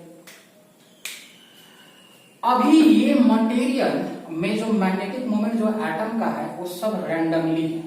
अगर रैंडमली है तो नेट मैग्नेटिक मोमेंट मटेरियल का क्या हो जाएगा, जीरो हो जाएगा, यानी कि इस मटेरियल का नेट मैग्नेटिक मोमेंट क्या हो जाएगा, जीरो हो जाएगा, नेट जीरो। तो ये मटेरियल मैग्नेट की तरह बिहेव नहीं करेगा, मैग्नेट की तरह बिहेव नहीं करेगा, मैग्नेट की तरह बिहेव नहीं करेगा। बट अगर हम ये जो डिफरेंट डायरेक्शन में अलाइन है, अगर सबको एक डायरेक्शन में कर देते हैं तो इसका मैग्नेटिक मोमेंट जीरो नहीं होगा, तो मैग्नेट की तरह बिहेव करना शुरू करेगा। अब यही बताने जाने के कैसे करते हैं एक डायरेक्शन में, देखिएगा ध्यान से। मान लीजिए इसी मटेरियल को उठाकर या जैसे भी किसी दूसरे के मैग्नेटिक फील्ड में रख दिए, यानी कि इसी मटेरियल को किसी दूसरे मैग्नेट के मैग्नेटिक फील्ड में रख दिए। क्लियर? देखिए कैसे, बड़ा इंटरेस्टिंग बता रहा हूं आपको। मान लीजिए कि इस मटेरियल को किसी और के मैग्नेटिक फील्ड में रख दिए, किसी और मैग्नेट के मैग्नेटिक फील्ड में रख दिए, जिसका मैग्नेटिक फील्ड का डायरेक्शन मान लीजिए ये है। देखिए जिस तरह से इलेक्ट्रिक फील्ड का डायरेक्शन होता है उसी तरह से मैग्नेटिक फील्ड का भी डायरेक्शन होता है, क्योंकि बी फॉर मैग्नेटिक फील्ड, इसके पास मैग्नीट्यूड भी होता है एंड डायरेक्शन भी होता है, क्योंकि ये वेक्टर क्वांटिटी होता है। मैग्नेटिक फील्ड कैसा होता है, वेक्टर क्वांटिटी होता है, इसकी वजह से मैग्नीट्यूड और डायरेक्शन होता है। अगर एक मैग्नेट है तो एक मैग्नेट के पास मैग्नेटिक फील्ड होगा, तो मैग्नेटिक फील्ड होगा तो उसका डायरेक्शन भी होगा। तो इस मटेरियल को हम क्या किए, एक मैग्नेट के मैग्नेटिक फील्ड में रख दिए, तो उस मैग्नेट का जो मैग्नेटिक फील्ड होगा उसका डायरेक्शन होगा, तो उसका डायरेक्शन मान लीजिए इस तरह से, ऐसे, यानी कि एक दूसरा मैग्नेट है आसपास में, हम जो उसको बनाए नहीं है, उसका मैग्नेटिक फील्ड का डायरेक्शन क्या है, ये है। और इसी मैग्नेटिक फील्ड में हम इस मटेरियल को क्या कर दिए, जैसे ही रखेंगे ये जो एटम का जो मैग्नेटिक मोमेंट का जो डायरेक्शन डिफरेंट डायरेक्शन में था वो एक डायरेक्शन में अलाइन हो जाएगा, एक डायरेक्शन में अलाइन हो जाएगा। क्यों होगा वो भी बता दे रहा हूं, ध्यान से सुनिए आप लोग। तो यानी कि अगर आपको एक डायरेक्शन में इसको अलाइन करना है तो पहले क्या करेंगे, किसी और मैग्नेट के मैग्नेटिक फील्ड में रख दें, वो एक डायरेक्शन में अलाइन होगा। बट किस डायरेक्शन में अलाइन होगा, तो जिस डायरेक्शन में मैग्नेटिक फील्ड होगा उसी डायरेक्शन में सब अलाइन हो जाएगा। देखिए इसका डायरेक्शन और इस मैग्नेटिक फील्ड का डायरेक्शन, ये कौन सा है, एक्सटर्नल मैग्नेटिक फील्ड, यानी कि दूसरा का, दूसरे और मैग्नेट का, दूसरे मतलब दूसरे मैग्नेट का मैग्नेटिक फील्ड है, इसलिए इसको एक्सटर्नल मैग्नेटिक फील्ड बोल रहे हैं।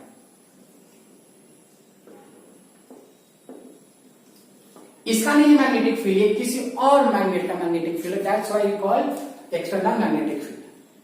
तो इसके अंदर में जो मैग्नेटिक डोमेन्स था, मैग्नेटिक मोमेंट जो था, उसका जो डायरेक्शन का जो अलाइनमेंट होगा सब एक ही डायरेक्शन होगा, बट किस डायरेक्शन में, जिस डायरेक्शन में एक्सटर्नल मैग्नेटिक फील्ड है। देखिए अगर मान लीजिए अगर इधर होता, ऐसा डायरेक्शन होता, तो सब ये इधर इस डायरेक्शन होता, सब इस डायरेक्शन होता। क्लियर हुआ यहां तक? क्यों होता है, ध्यान से सुनिए। क्यों होता है कि जिस तरह से इलेक्ट्रिक फील्ड में जब हम एक चार्ज पार्टिकल को रखते हैं तो इलेक्ट्रिक फील्ड उस पर क्या करता है, फोर्स लगाता है, फोर्स लगा के क्या करता है, रिपेल करता है, अट्रैक्ट करता है।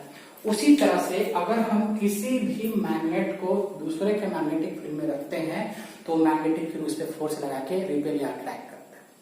जैसे मान लीजिए एक मैग्नेट है, इसका मैग्नेटिक फील्ड होगा, इसका मैग्नेटिक फील्ड होगा। अगर मान लीजिए इसी मैग्नेटिक फील्ड में और दूसरा मैग्नेट को लाएंगे तो इसका जो मैग्नेटिक फील्ड होगा वो मैग्नेटिक फील्ड इस मैग्नेट पे फोर्स लगा के रिपेल करेगा या तो अट्रैक्ट करेगा। क्लियर? अब ये मैग्नेटिक फील्ड यहाँ पे था, अब इस मैग्नेटिक फील्ड में हमने एक मटेरियल को लाया और इस मटेरियल के अंदर बहुत सारा एटम था जो सब मैग्नेट की तरह बिहेव कर रहा था। रिपीट वंस अगेन कि ये मटेरियल मैग्नेटिक फील्ड में है और इस मटेरियल के अंदर बहुत सा छोटा छोटा टीनी मैग्नेट है, यानी कि एटम मैग्नेट की तरह बिहेव करता है।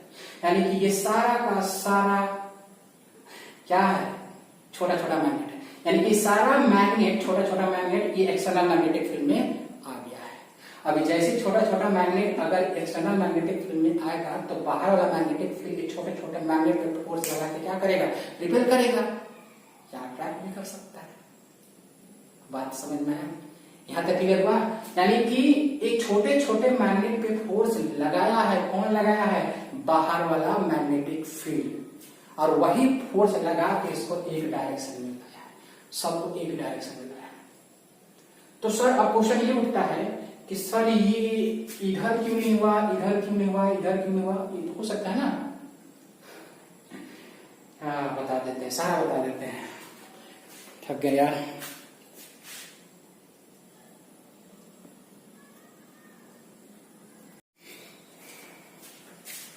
तो क्या डिस्कस कर रहे थे हम लोग कि अगर किसी मटेरियल को किसी दूसरे मैग्नेट के मैग्नेटिक फील्ड में अगर रखते हैं तो मटेरियल के अंदर में जो मैग्नेटिक मोमेंट जो डिफरेंट डायरेक्शन में अलाइन था वो एक डायरेक्शन में अलाइन हो जाएगा।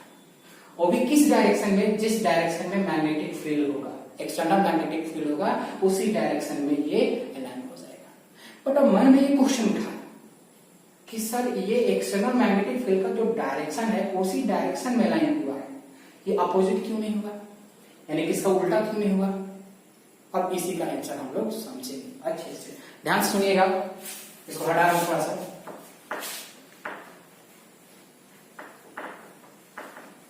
कि ये जिस डायरेक्शन में मैग्नेटिक फील्ड था, एक्सटर्नल मैग्नेटिक फील्ड, उसी डायरेक्शन में सब अलाइन क्यों हुआ, उसके अपोजिट क्यों नहीं हुआ, इसी का आंसर बताने जा रहा हूं। ध्यान सुनिएगा। देखो कहा जाता है कि हर मैग्नेट के पास साउथ एंड नॉर्थ पोल होता है, तो कहा गया है कि अगर सेम पोल होगा तो रिपेल करेगा एक दूसरे को। अगर लाइक यानी कि अगर डिफरेंट पोल होगा, ध्यान सुनेंगे,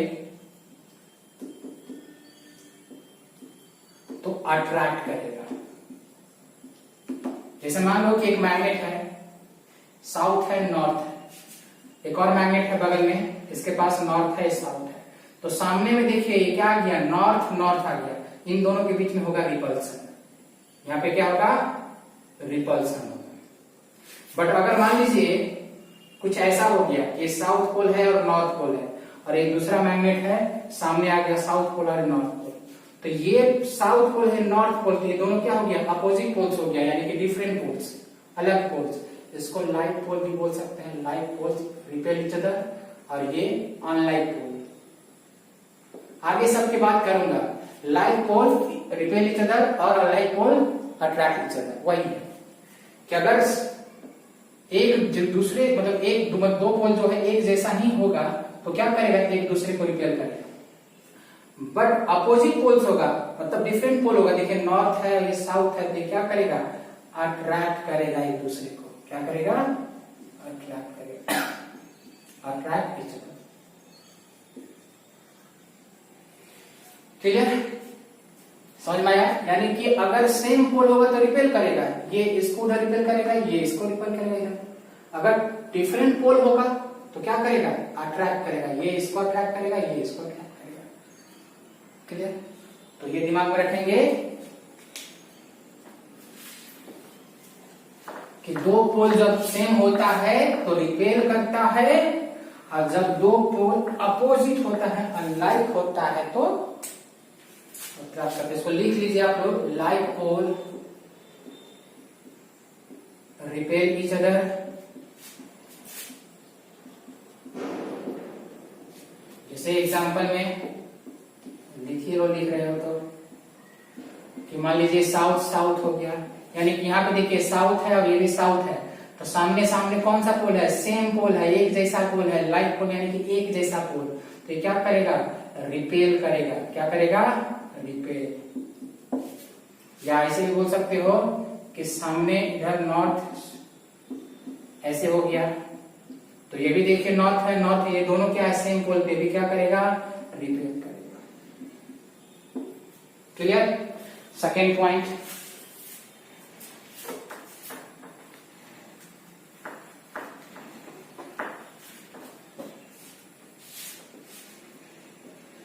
unlike charges, sorry, unlike poles attract each other.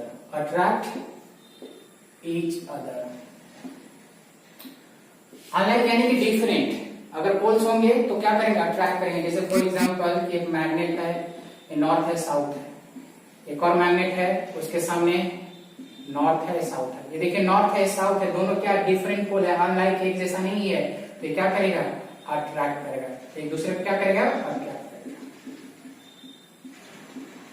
Clear. अब एक चीज और ध्यान से सुनिए,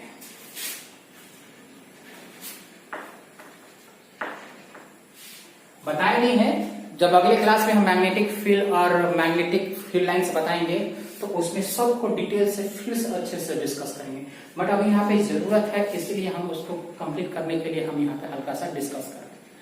डरना नहीं है, सोचना नहीं है कि सर ऐसे स्थिति में बता दी, इसको कोई दिक्कत तो नहीं, आगे हम इसको पूरा डिटेल में बात करेंगे मैग्नेटिक फील्ड और मैग्नेटिक फील्ड लाइंस के बारे में, क्योंकि हमारा सिलेबस में, तो सिलेबस वाला पर पूरा बढ़िया करेंगे, है ना।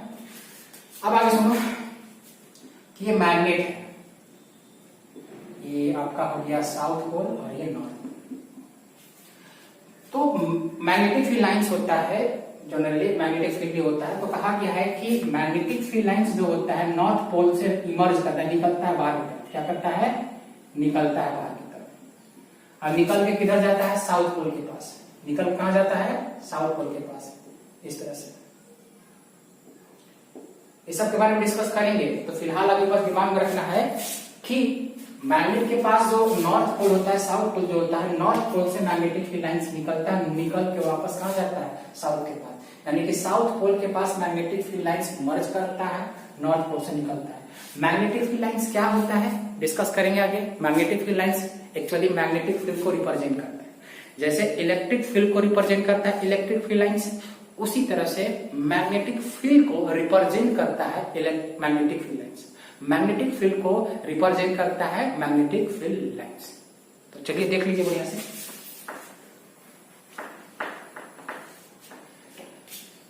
जैसे मान लीजिए मैग्नेट है, ध्यान से सुन लीजिए, आप पूरा कर लीजिए इसको। ये मैग्नेट है, ये क्या है, मैग्नेट है। तो इस मैग्नेट के अराउंड में मैग्नेटिक फील्ड होगा, और उस मैग्नेटिक फील्ड को हम लोग मैग्नेटिक फील्ड लाइन से रिप्रेजेंट करते हैं, मैग्नेटिक फील्ड लाइंस को रिप्रेजेंट करते हैं। अब ये बार मैग्नेट है, तो बार मैग्नेट का मैग्नेटिक फील्ड लाइंस देखिए आपका ऐसे होता है, नॉर्थ पोल से निकल के साउथ पोल जाता है, अंदर में भी ऐसे जाता है। ये सारा डिस्कस करेंगे, ये कैसे बनता है, क्या चीज होता है, सारा डिस्कस करेंगे, घबराना नहीं है, बट फिलहाल यहाँ पे हमको समझना है उसके लिए। नॉर्थ पोल से मैग्नेटिक फील्ड लाइंस निकलता है, साउथ पोल के पास मैग्नेटिक फील्ड लाइंस मर्ज करता है, यहाँ पे मर्ज करता है, यहाँ से इमर्ज करता है, निकलता है, यहाँ पे आता है। और यही magnetic field lines magnetic field को रिप्रेजेंट करता है, यही बताता है कि आसपास में मैग्नेटिक फील्ड है। मैग्नेटिक फील्ड लाइंस ही बताता है कि मैग्नेटिक फील्ड है, क्योंकि मैग्नेटिक फील्ड लाइंस ही रिप्रेजेंट करता है मैग्नेटिक फील्ड को। तो इस मैग्नेट के अराउंड में अगर मैग्नेटिक फील्ड है तो उसको रिप्रेजेंट कैसे करेंगे, मैग्नेटिक फील्ड लाइन से। तो नॉर्थ पोल से मैग्नेटिक फील्ड लाइन से निकलता है, साउथ पोल के पास मर्ज करता है। यहां तक थोड़ा सा रखिए इतना दिमाग में, उसके बाद हम लोग डिटेल में इसके बारे में बात करेंगे। अब मत पूछिएगा सर ये क्या होता है, कैसा होता है, क्योंकि अगले क्लास में बोल रहे हैं कि पूरा मैग्नेटिक फील्ड लाइन पूरा चीज बताएंगे उसके बारे में, घबराना नहीं। अब आते हैं, ये मटेरियल मैग्नेटिक फील्ड में रखा हुआ है किसी और मैग्नेट का, तो वो मैग्नेट है, ये है वो मैग्नेट है। और इस मैग्नेट का नॉर्थ पोल मान लीजिए ये है। ध्यान से सुनिए क्या है, ये मैग्नेट एक बड़ा सा, ये क्या है, एक मैग्नेट है। इस मैग्नेट का नॉर्थ पोल इधर है और साउथ पोल इधर है। और अगर इस मैग्नेट का ये नॉर्थ पोल इधर है तो इधर जो मैग्नेटिक फील्ड्स होगा उस मैग्नेटिक फील्ड्स को हम लोग किससे दिखाएंगे? मैग्नेटिक फील्ड लाइन से। मैग्नेटिक फील्ड लाइन से।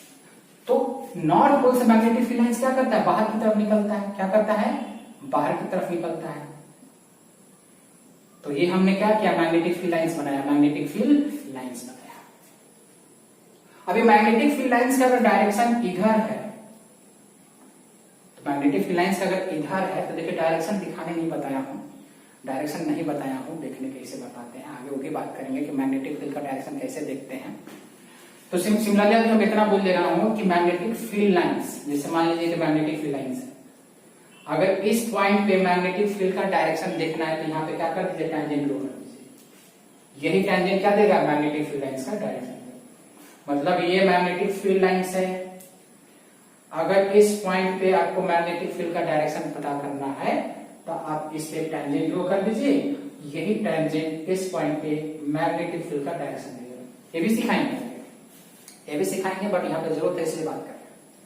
तो अगर इस आसपास में मैग्नेटिक फील्ड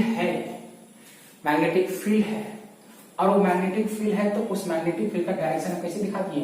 इधर। क्यों इधर दिखा दिए? क्योंकि लाइंस का जो डायरेक्शन है इधर ही है, ऐसे डायरेक्शन है।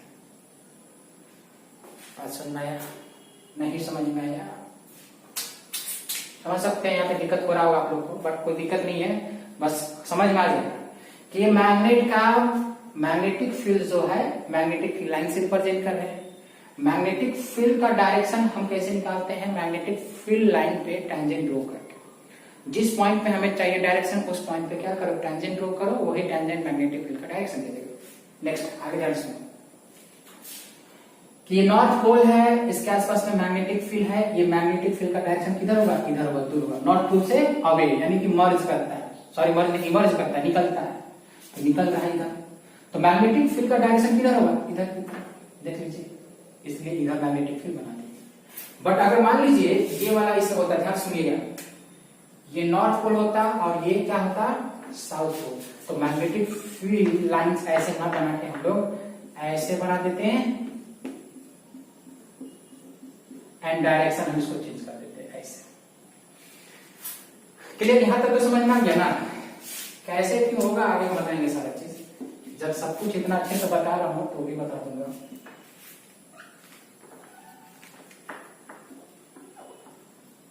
क्लियर? तो ये नॉर्थ पोल है, इसलिए इधर मैग्नेटिक फील्ड का जो डायरेक्शन है किधर है? किधर है। और इसी मैग्नेटिक फील्ड में, मतलब इस मैग्नेट के मैग्नेटिक फील्ड में ही मटेरियल को रखा गया है। क्लियर? अब ध्यान से सुनिएगा, ये मैग्नेट का नॉर्थ पोल इधर है, इस मैग्नेट का नॉर्थ पोल इधर है। अब ध्यान से सुनिएगा, पहले मैग्नेट ऐसे नहीं था, पहले ऐसे मैग्नेट नहीं था। तो कैसे था सर? देखिएगा, पहले ना सर कुछ ऐसे था, पहले कुछ ऐसे था। ध्यान से देख लीजिएगा पिछला में, पहले ऐसे था। जब मैग्नेटिक फील्ड में लाए थे तो ऐसे था सारा, रैंडमली डायरेक्शन में ऐसे था सर, ऐसे था। बट जैसे ही इस मैग्नेट के मैग्नेटिक फील्ड में लाए ये सब एक डायरेक्शन में हो गया था। क्यों हुआ था आप सुनिएगा ध्यान से। क्या ये छोटा सा एक मैग्नेट है, टीनी मैग्नेट है? क्या ये मैग्नेट इस मैग्नेट के सामने आ गया कि नहीं? अरे ये मैग्नेट के मैग्नेटिक फील्ड में आया कि नहीं? तो जैसे ही ये मैग्नेट इस मैग्नेट के मैग्नेटिक फील्ड में आएगा, ये मैग्नेट इस पे फोर्स लगाना शुरू करेगा कि नहीं? कैसे लगाएगा? तो इस छोटे सा मैग्नेट का जो नॉर्थ पोल है वो नॉर्थ पोल को क्या करेगा? रिपेल करेगा, और साउथ पोल को क्या करेगा? अट्रैक्ट करेगा। यानी कि जब इस मटेरियल को इस मैग्नेट के मैग्नेटिक फील्ड में लाएंगे तो छोटे से मैग्नेट पे ये क्या करेगा? फोर्स लगाएगा। कैसे लगाएगा? कि नॉर्थ पोल क्या करता है? नॉर्थ पोल को रिपेल करता है, तो देखिए रिपेल कर रहा है। नॉर्थ पोल साउथ पोल को क्या करता है? अट्रैक्ट करता है। तो ये क्या करेगा? इसको अट्रैक्ट करेगा, इसको रिपेल करेगा। तो देखिए कैसे घूम जाएगा, ये ऐसे घूम जाएगा। ये कैसे घूम जाएगा? ऐसे। क्लियर? अब यहां पे देखिएगा, ये भी मैग्नेट इसके मैग्नेटिक फील्ड में है, तो ये भी मैग्नेटिक फील्ड इस पे फोर्स लगाएगा। कैसे? नॉर्थ पोल क्या करता है? नॉर्थ को रिपेल करता है, रिपेल किया। साउथ को क्या करता है? अट्रैक्ट करता है। तो ये देखिए कैसे घूम जाएगा, ऐसे। क्लियर हुआ? ये क्या हो जाएगा? नॉर्थ है, ये साउथ। सिमिलरली इस पे भी नॉर्थ पोल को क्या करेगा? रिपेल करेगा, इसको अट्रैक्ट करेगा, तो ये भी क्या हो जाएगा? घूम जाएगा इसे। ये भी क्या करेगा? साउथ पोल नॉर्थ पोल, तो भी क्या कर जाएगा? घूम जाएगा, इधर रिपेल, इसको अट्रैक्ट। तो इस तरह से देखिए एक डायरेक्शन में हो गया। और भी किधर हुआ? इधर हुआ। क्या हुआ? इधर हुआ। क्लियर हुआ?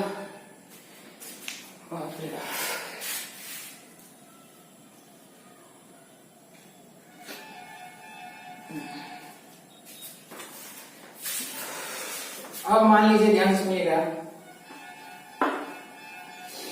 इसको चेंज करके समझा दे रहा हूं थोड़ा सा।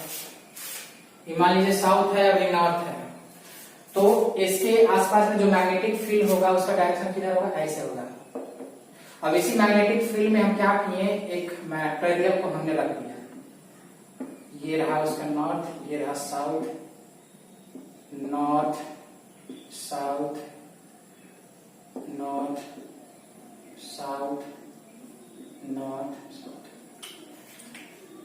मैग्नेट है, साउथ पोल इसका इधर है, मैग्नेटिक फील्ड का डायरेक्शन किधर होगा? इधर, क्योंकि साउथ पोल की तरफ क्या होता है? जाता है, मर्ज करता है, इसलिए। क्लियर? अब ये मैग्नेटिक फील्ड में आ गया। अब इसका अलाइनमेंट किधर होगा? इधर होगा कि इधर होगा? आपको इसके तरफ ही होगा। कैसे होगा देखिएगा, इस साउथ पोल इसको क्या करेगा? अट्रैक्ट करेगा, इसको क्या करेगा? रिपेल करेगा। तो ये घूम के क्या हो जाएगा? ऐसे हो जाएगा। फिर इसमें देखिए, ये नॉर्थ पोल को क्या करेगा? साउथ पोल अट्रैक्ट करता है, अट्रैक्ट किया, साउथ इसको क्या करेगा? रिपेल करेगा, ये घूम जाएगा इससे। फिर इसके बाद इसको भी क्या करेगा? अट्रैक्ट करेगा, इसको भी रिपेल करेगा, तो ये भी घूम जाएगा इससे। इसको क्या करेगा? इसको क्या करेगा? रिपेल करेगा, इसको क्या करेगा? अट्रैक्ट करेगा, तो ये घूम जाएगा इससे। तो फाइनली कैसे बन जाएगा फिर?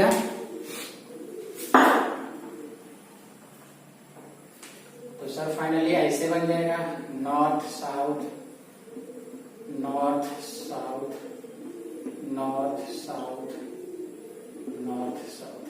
देख लीजिए, जिस डायरेक्शन में मैग्नेटिक फील्ड है उसी डायरेक्शन में लाइन हो गया कि नहीं? तो यहां से कंक्लूजन निकल गया कि अगर एक मटेरियल को किसी दूसरे मैग्नेट के मैग्नेटिक फील्ड में रखते हैं तो उसके अंदर जो भी मैग्नेटिक मोमेंट था वो सब एक डायरेक्शन में अलाइन हो जाएगा। एक डायरेक्शन में क्या हो जाएगा? अलाइन हो जाएगा।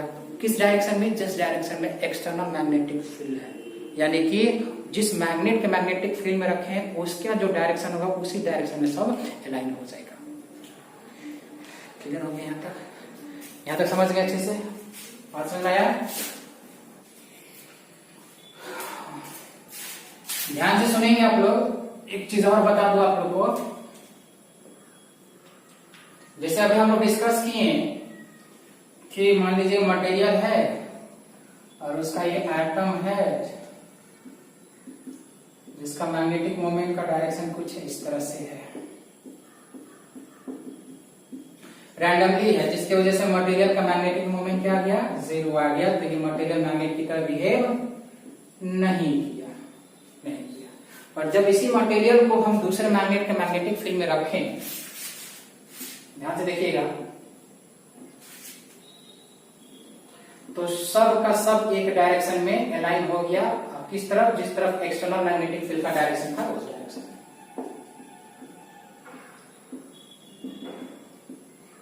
ध्यान से सुनिएगा क्या बताने वाले हैं। सबका सब एक डायरेक्शन में लाइन हो गया। जैसे ही सब एक डायरेक्शन में लाइन होगा तो इसका मैग्नेटिक मोमेंट मटेरियल का 0 नहीं आएगा, तो ये मटेरियल मैग्नेट की तरह बिहेव करना शुरू कर देगा। ये मैग्नेट की तरह बिहेव करना शुरू कर देगा। अगर यहाँ पे 2 केसेस निकलेगा, देखा, ध्यान से सुनिएगा क्या क्या निकलेगा। 2 केसेस निकलेगा यहाँ पे। क्या क्या निकलेगा कि अगर मान लीजिए कि इस मटेरियल को मैग्नेटिक फील्ड से बाहर कर दिए, ध्यान सुनिएगा, जब ये मैग्नेटिक फील्ड में था तो सब एक डायरेक्शन में था, मैग्नेटिक मोमेंट क्या था? 0 नहीं था, तो मैग्नेट की तरह बिहेव कर रहा था मटेरियल। बट अगर मान लीजिए कि इस मटेरियल को मैग्नेटिक फील्ड से बाहर निकाल दिए, बाहर, out of the magnetic field, तो बाहर निकालने पे अगर ये मैग्नेटिक मोमेंट जो एटम का है अगर फिर से वापस इसी पोजीशन में आ गया, मैग्नेटिक फील्ड से अगर हम इसको बाहर निकालें और फिर से वापस इसी पोजीशन में आ गया, ये भी इसी पोजीशन में आ गया, ये भी यही पोजीशन में आ गया, तो फिर से तो वही पोजीशन में आ गया, तो फिर से क्या हो जाएगा, नेट मैग्नेटिक मोमेंट जीरो हो जाएगा। तो अगर फिर से जीरो हो गया तो फिर से मैग्नेट की तरफ बिहेव नहीं करेगा। तो यहां से क्या निकला, ध्यान से कि जब इस मटेरियल को हम मैग्नेटिक फील्ड में रखे तो सब एक डायरेक्शन में अलाइन हुआ तो मैग्नेटिक मोमेंट जीरो नहीं हुआ तो मैग्नेट की तरफ बिहेव किया। बट जैसे इस मटेरियल को मैग्नेटिक फील्ड से बाहर रखें ले गए तो ये सब का सब फिर से वही रैंडमली हो गया जैसे पहले था। तो फिर से क्या हो जाएगा, मैग्नेटिक मोमेंट जीरो हो जाएगा। तो फिर से जब मैग्नेटिक मोमेंट जीरो हो जाएगा तो फिर से मैग्नेट की तरफ बिहेव नहीं करेगा। क्लियर? ऐसे मैग्नेट को हम लोग टेम्पोररी मैग्नेट कहते हैं। यानी कि जब एक मटेरियल को हम मैग्नेटिक फील्ड में ले जाते हैं और वो मैग्नेट की तरफ बिहेव करता है, जब मैग्नेटिक फील्ड से जब बाहर लाते हैं तो मैग्नेट की तरफ बिहेव नहीं करता है, ऐसे मैग्नेट को टेम्पोररी मैग्नेट कहते हैं। हमने बोला था ना कि टेम्पोररी मैग्नेट को अगर अच्छे समझना है तो कुछ चीजों को और अच्छे समझेंगे तो अच्छे से समझ में आएगा। यानी कि टेम्पोररी मैग्नेट किसको कहते हैं, सिंपल कि एक मैग्नेट को, एक मटेरियल को जब हम दूसरे के मैग्नेटिक फील्ड में ले जाते हैं और मैग्नेट की तरफ बिहेव करता है और वापस जब बाहर निकाल देते हैं मैग्नेटिक फील्ड से और मैग्नेट की तरफ बिहेव नहीं करता है, तो ऐसे मैग्नेट को हम लोग टेम्पोररी मैग्नेट कहते हैं। यानी कि एक मटेरियल मैग्नेट की तरफ बिहेव कब करेगा, जब मैग्नेटिक फील्ड में होगा तभी उस मैग्नेट को हम लोग टेम्पोररी मैग्नेट कहते हैं। क्लियर हुआ? टेम्पोररी मैग्नेट हमारा सिलेबस में है। इलेक्ट्रोमैग्नेट एक एग्जांपल है टेम्पोररी मैग्नेट का। टेम्पोररी मैग्नेट का एक इलेक्ट्रोमैग्नेट है जो इसी प्रिंसिपल पे काम करता है कि जब एक मटेरियल को मैग्नेटिक फील्ड में रखते हैं तो उसका जो भी मैग्नेटिक मोमेंट होता है मटेरियल का सब एक डायरेक्शन में लाइन हो जाता है। बट जैसे मैग्नेटिक फील्ड खत्म हो जाता है, मतलब बाहर का मैग्नेटिक फील्ड से बाहर कर देते हैं उसको, तो फिर से रैंडमली हो जाता है, जिसके वजह से मैग्नेटिक मोमेंट क्या हो जाता है, जीरो। फिर से मैग्नेट की तरफ बिहेव नहीं करता है। ये इलेक्ट्रोमैग्नेट में हम पढ़ेंगे, सब इलेक्ट्रोमैग्नेट में पढ़ेंगे ये सारा चीज, ये यूज करेंगे वहां पे फिर से। तो टेम्पोररी मैग्नेट समझ में आया? कब बोलता है, किसको कहते हैं कि अगर इस मटेरियल को अगर हम मैग्नेटिक फील्ड में रखें तो सब एक डायरेक्शन में, मैग्नेटिक मोमेंट जीरो नहीं हुआ तो मैग्नेट की तरफ बिहेव किया। बट जैसे ही आउट ऑफ मैग्नेटिक फील्ड करेंगे इसको, फिर से रैंडमली ऐसे ही हो जाएगा, फिर से नेट मैग्नेटिक मोमेंट क्या हो जाएगा, जीरो हो जाएगा, तो फिर से मैग्नेट की तरफ बिहेव नहीं करेगा। यानी कि मटेरियल कब मैग्नेट की तरफ बिहेव कर रहा है, जब मैग्नेटिक फील्ड में रख रहा है तब ही कर रहा है। तो ऐसे मैग्नेट को हम क्या बोलेंगे, टेम्पोररी मैग्नेट बोलेंगे। क्लियर हुआ अच्छे से? टेम्पोररी मैग्नेट का एक इलेक्ट्रोमैग्नेट हमारा सिलेबस में है, बोर्ड के एग्जाम में पूछा जाता है उसका क्वेश्चन, हम उसके बारे में बात करेंगे। क्लियर? सेकेंड केस, पहला केस हो गया यहाँ पे। सेकेंड केस कि अगर मान लीजिए इस मैग्नेटिक फील्ड में से अगर इस मटेरियल को बाहर निकाले और ये इस पोजीशन में नहीं आया, यानी कि रैंडम नहीं हुआ, परमानेंटली ऐसा ही रह गया, तो परमानेंटली अगर ऐसा ही इसी डायरेक्शन में हो गया तो परमानेंटली उसका मैग्नेटिक मोमेंट जीरो नहीं होगा। अब मैग्नेटिक मोमेंट परमानेंटली जीरो नहीं होगा तो ये मैग्नेट की तरफ हमेशा बिहेव करेगा, यानी कि परमानेंट मैग्नेट बन जाएगा, परमानेंट मैग्नेट बन जाएगा। यानी कि जब इस मटेरियल को मैग्नेटिक फील्ड में रखें तो सब एक डायरेक्शन में, मैग्नेटिक मोमेंट जीरो। अगर हम इसको बाहर निकाले फिर भी ये अपने ओरिजिनल शेप में नहीं आया, बाहर निकालने के बाद भी अपने ओरिजिनल शेप में नहीं आया, इट मींस परमानेंटली यह हो चुका है। तो ऐसे केस में नेट मैग्नेटिक मोमेंट बाहर निकालने पर भी जीरो नहीं होगा, तो ये परमानेंटली मैग्नेट की तरफ बिहेव करना शुरू कर देगा। ऐसे मैग्नेट को हम क्या बोलते हैं, परमानेंट मैग्नेट। यानी कि एक मटेरियल नहीं है और उस मटेरियल को हमने क्या किया, एक्सटर्नल मैग्नेटिक फील्ड में रखा और मैग्नेटिक फील्ड में जैसे रखा तो उसके अंदर जो भी मैग्नेटिक मोमेंट था सब एक डायरेक्शन में लाइन हो गया, जिसके वजह से उसका नेट मैग्नेटिक मोमेंट जीरो नहीं हुआ। तो मैग्नेट की तरफ क्या, उसको बाहर भी निकाल लिया, बाहर निकालने के बाद भी उसका नेट मैग्नेटिक मोमेंट जीरो नहीं आया, यानी कि सब वैसा ही रहा एक ही डायरेक्शन में, तो वो परमानेंट मैग्नेट बन जाएगा, हमेशा के लिए मैग्नेट बन जाएगा। बात समझ में आया? ऐसे मैग्नेट को हम लोग कौन सा मैग्नेट बोलते हैं, परमानेंट मैग्नेट। जैसे बार मैग्नेट परमानेंट मैग्नेट होता है, U shape magnet permanent magnet होता है। मैग्नेटिक नीडल जो होता है वो परमानेंट मैग्नेट होता है। सिलिंड्रिकल मैग्नेट वो सब परमानेंट मैग्नेट है। वो सब क्या किया गया है, बनाया गया है। अब ये ऐसे ही बनाया गया है कि मटेरियल लिया गया और उस मटेरियल को क्या कर दिया गया, एक्सटर्नल मैग्नेटिक फील्ड में डाल दिया गया और वो सब क्या हो गया, सारा उसके अंदर जो मैग्नेटिक मोमेंट था सब एक डायरेक्शन में अलाइन हो गया और हमेशा वैसे ही रह गया, परमानेंटली रह गया।